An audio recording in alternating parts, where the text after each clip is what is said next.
안녕하세요. 화학자 장우재입니다. 지구에는 다양한 생명체가 있고 그 중에는 이름에 독이 포함되는 위험한 생물도 많습니다. 특히 독화살 개구리는 외형부터 절대 손대면 안 될 것이 느껴지는 작지만 섬뜩하게 화려한 양서류입니다. 하지만 만약 꼭 한 마리의 독화살 개구리를 만져야 한다면 어떤 것이 가장 좋은 선택일까요? 의외로 독이 없는 독화살 개구리도 있지만 우리는 꼭 맹독을 가진 종류의 독화살 개구리 중 하나를 이번 기회에 심사숙고 끝에 만져보기 위한 해답을 공유해 보겠습니다. 독화살 개구리의 전통적인 사용 분야 중 하나는 바람총에 화살에 바르는 도구로서입니다. 만화나 영화에도 빨대처럼 생긴 관에 작은 화살을 넣고 강하게 훅 불어 쏘아내는 장면이 등장하곤 합니다. 바람총은 구조가 간단한 만큼 오랜 옛날부터 인류가 사용해온 효율적인 무기였습니다. 우리 생각과 하나의 차이가 있다면 짧은 대롱이 아닌 매우 긴 총신을 가져 생각보다 많은 호흡량이 필요해 아무나 다루기는 어려웠으리란 정도입니다. 작은 화살로 사냥에 필요할 만큼의 충분한 살상력을 얻기는 어려운 만큼 화살에는 독을 발라 사용하곤 했는데 전통적인 독은 두 가지로 나눠볼 수 있으며 그중 하나는 쿠라레라는 식물 독소 혼합물입니다. 쿠라레는 남아메리카에서 사용되었던 만큼 관련된 식물에 한국어 명칭이 없습니다. 콘드로덴드론 토멘토숨에 함유된 튜보쿠라린 그리고 스트리크노스 톡시페라의 톡시페린이 대표적인 쿠라레의 성분이며 이외 다양한 알칼로이드가 뒤섞여 있는 혼합 독에 해당합니다. 튜보쿠라린 그리고 톡시페린과 관련된 인체의 중요한 화학 분자는 바로 아세틸콜린입니다.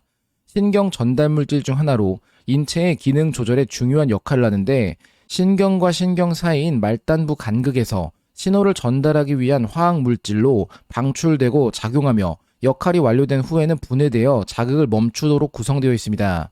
용도가 다한 아세틸콜린의 분해는 아세틸콜린 에스터레이즈에 의해 이루어집니다. 아세틸콜린 에스터레이즈의 3차원 구조 중 인식과 제한작용으로 핵심 요소를 두 가지로 구분할 수 있는데 음이온성 자리는 아세틸콜린의 4차 암모늄을 인식해 결합하며 튜보쿠라린과 톡시페린에게서도 유사한 4차 암모늄을 확인할 수 있습니다. 이후 배양에 맞는 자리에서 에스터 결합을 끊어내 아세틸콜린의 자극이 멈추게 되는데 튜보쿠라린과 톡시페린은 분해 가능한 에스터가 존재하지 않기에 아세틸콜린 에스터레이즈에 달라붙은 채 자리만 차지해 효소 반응을 봉쇄해 문제를 일으킵니다. 살인가스나 타분 그리고 VX와 같은 신경작용제의 작동 원리와 유사하죠.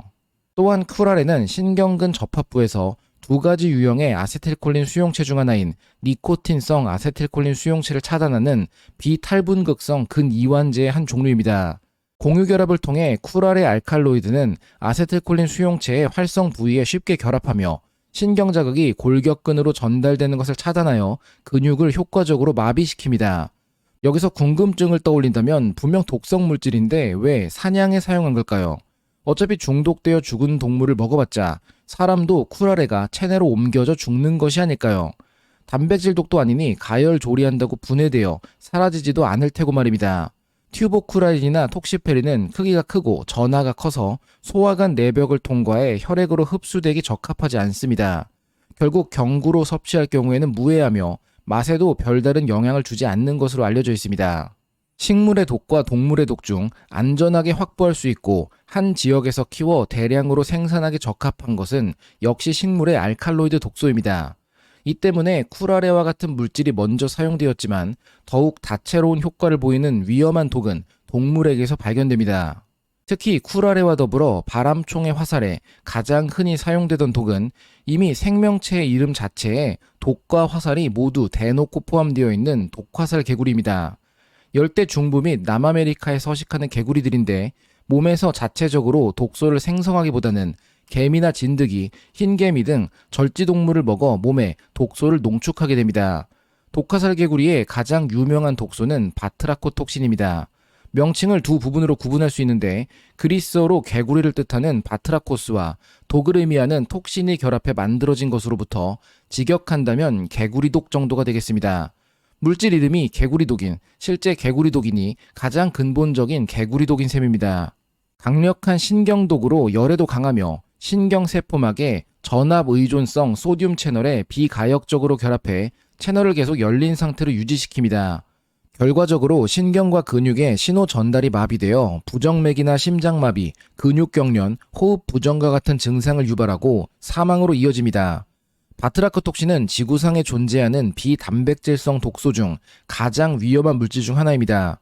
쥐를 대상으로 한 테스트를 바탕으로 할 때 어패류와 산호 독소인 팔리톡신은 약 0.15 마이크로그램 퍼 킬로그램의 치사량을 정맥 주사 기준으로 보이며 바트라크톡신은 약 2 마이크로그램 퍼 킬로그램의 치사량을 피하 주사에서 보입니다. 그리고 보거독인 테트로도톡신은 약 8 마이크로그램 퍼 킬로그램의 치사량이 경구 투여에서 관찰됩니다. 쥐를 대상으로 한 실험이며 투여 방식도 다르지만 바트라크톡신이 세 손가락 안에 꼽히는 비단백질 맹독임을 볼 수 있습니다. 그렇다면 바트라크톡신도 화살에 묻혀 사냥에 사용되었다면 먹어도 될까요? 안타깝게도 바트라크톡신으로 사냥한 식량을 먹으면 소화관 내벽을 통해 흡수될 수 있어 위험합니다. 독이 묻은 부위 주변을 도려내고 섭취하면 안전하다고 알려져 있으니 독화살 개구리 독을 사용하신 경우 꼭 뭉텅 떼어내고 드시기 바랍니다. 그렇다면 이제부터 본론입니다. 독화살 개구리 역시 다양한 종이 있습니다. 가장 유명한 황금 독화살 개구리, 역시나 별로 만지고 싶지 않은 환상 독화살 개구리, 그리고 정말 만지고 싶지 않은 푸른 독화살 개구리가 대표적입니다. 만약 독화살 개구리를 만져야만 한다면 어떤 녀석을 만져보는 것이 가장 현명한 선택일까요? 우리에게 만지지 않는다는 보기는 없다고 가정한다면 화학적으로 성분의 차이가 있을지를 뜯어봐야만 하겠죠. 바트라크톡신을 다량 함유한 개구리는 콜롬비아의 열대 우림에 서식하는 황금 독화살 개구리입니다. 하지만 환상 독화살 개구리는 또 조금 다릅니다. 이 종은 에콰도르 고유종으로 볼리바르주 중부 안데스 산맥 경사지에서 발견됩니다. 특이하게도 수컷이 등에 올챙이를 업고 키우는 습성을 가지고 있는 것으로도 유명하죠. 무엇보다 모든 독화살 개구리는 공통적으로 바트라크톡신을 보유할 것이라는 생각과는 달리 환상 독화살 개구리는 이 맹독이 없습니다. 대신 에피바티딘이라는 더 간단한 구조의 물질을 다량 보유하고 있습니다. 에피바티딘 역시 먹이로부터 축적되는 독소 중 하나로 염소화된 알칼로이드 니코틴 유사 구조 분자입니다. 구조 유사성에서 예상할 수 있듯 니코틴성 및 무스카린성, 아세트콜린 수용체를 방해하는 신경 독소로 작용하는데 이 수용체들은 통증 감각의 전달과 운동기능 마비 등 다양한 부분에 관여합니다. 결국 에피바티딘은 전신의 무감각을 유발하며 전신 마비나 사망으로 연결됩니다. 심지어 소량 주사한 결과 쥐에게서 오피오이드 유사 진통 효과가 나타난다는 것이 발견됩니다. 진통제로서의 기능은 모르핀보다 약 200배 강력하기에 잘만 만지면 안 아프게 죽을 수 있을 테니 황금 독화살 개구리보다는 나은 선택으로 보입니다. 에피바티딘은 실제로 오피오이드 수용체에 관여하진 않는 비마약성 물질임이 밝혀지며 진통제로의 사용에 매우 큰 관심을 받게 됩니다. 중독에 대한 두려움 없이 잠재적으로 사용될 수 있음을 의미하기 때문이죠.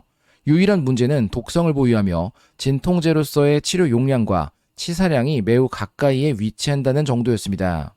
연구 끝의 결론은 에피바티딘은 진통제로 사용하기에는 너무나 위험하다는 것이었고, 그렇다면 구조를 바꿔 독성을 낮추고 진통 효과만이 존재하도록 분자를 개량하자는 방향으로 흘러갑니다. 절반 정도의 성과를 거둔 물질은 ABT594, 다른 이름으로 테바니클린이었습니다. 통증 인지를 제어하는 수용체에 여전히 강력하게 결합하고 마비 효과도 감소되었으며 심지어 당뇨병성 신경병증 통증에 효과가 있음도 입증됩니다. 하지만 메스꺼움, 구토, 어지럼증 등 위장관 관련 부작용이 너무 심해 환자들의 불편으로 복용 중단율이 높았고 결국 개발이 중단됩니다. 이후로도 ABT418이나 에피복시딘과 같은 유사체들이 보고되지만 아직 성공을 거둔 물질은 없습니다. 진통 효과가 존재하는 것은 명확하니 충분히 가능성이 있는 진통제 개발 대상임에는 틀림없죠. 가장 만지면 안 될 것 같던 푸른 독화살 개구리는 어떨까요? 이 개구리는 수리남 남부 시팔리미니 사바나에 둘러싸인 숲의 섬에서 발견되는 종입니다. 많은 인터넷 자료에서는 독화살 개구리의 가장 대표적인 이미지로 활용하는데 자연에 흔히 존재하지 않는 푸른색 모습 때문에 위험성이 느껴지기 때문일 듯합니다. 물론 푸른 독화살 개구리의 푸른색도 색소에 의한 것이 아닌 구조색입니다. 약 55나노미터 직경의 나노 구조가 분포해 푸른색을 만드니 개구리 즙을 짜서 푸른 색소를 뽑아내는 것은 불가능합니다. 푸른 독화살 개구리의 흥미로운 물질은 데모르핀입니다. 데모르핀은 8개의 아미노산으로 이루어진 펩타이드 물질이며 모르핀보다 40배가량 강한 진통 효과를 보여 이전에 개구리 진통제로 소개했던 적이 있었습니다. 바로 이 유용한 물질이 푸른 독화살 개구리에게도 존재합니다. 그렇다고 마음대로 주물러서는 안 되는 것이 푸밀리오톡신과 같은 다른 독소도 함께하기 때문입니다. 그래도 대략적인 답이 나왔죠. 셋 중 그나마 만졌을 때 충분한 진통 효과로 덜 아프게 아프거나 죽을 수 있는 것은 푸른 독화살 개구리입니다. 가장 맹독성의 황금을 만지면 웬만해서는 큰 고통 속에 죽게 되며 환상을 만지면 마비되어 무감각 속에서 죽기 쉬우니 꼭 하나를 건드려야 한다면 진통 효과가 있어 덜 아픈 푸른을 선택하시기 바랍니다. 결론입니다. 비단백질 독소 중 지상 최강 최악의 물질인 바트라코톡신은 황금 독화살 개구리의 독소입니다. 개구리 독소는 위험성과 더불어 진통 효과나 마비, 무감각 유발도 가능하기에 독성이나 부작용을 제거한 진통제로의 가능성에 주목해 연구가 이어지고 있습니다. 만약 여러분이 독화살 개구리 중 하나를 만져야만 하는 순간이 온다면 이왕 만지려면 되도록 푸른 독화살 개구리를 선택하는 것이 화학적으로 현명합니다.